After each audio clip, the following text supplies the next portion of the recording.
Assalamualaikum warahmatullahi wabarakatuh. Madayaw ug maayo adlaw kaninyong tanan. Magandang araw sa inyong lahat.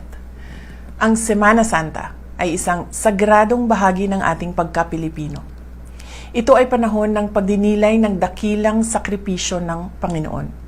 Isang pag-aalay ng sarili na nagpapaalala sa atin na ang tunay na kahulugan ng buhay ay matatagpuan sa paglilingkod sa kapwa.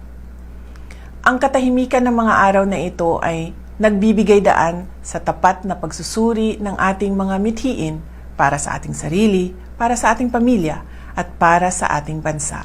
Kinikilala natin ang sakripisyo ng ating mga kababayan, lalo na ang ating mga OFWs sa Middle East. Sa gitna ng kaguluhan, hinihiling natin ang kanilang kaligtasan.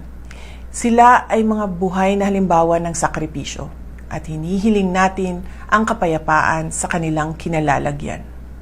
Sa panahong ito ng Kwaresma, isapuso natin ang kapakanan ng ating bansa. Idalangin natin ang isang lipunang pinatatakbo ng katotohanan, katarungan at tapat na malasakit.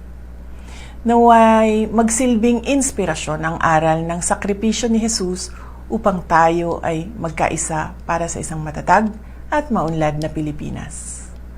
Ang lahat ng ating ginagawa ay para sa Diyos, sa bayan, at sa bawat pamilyang Pilipino. Syukran.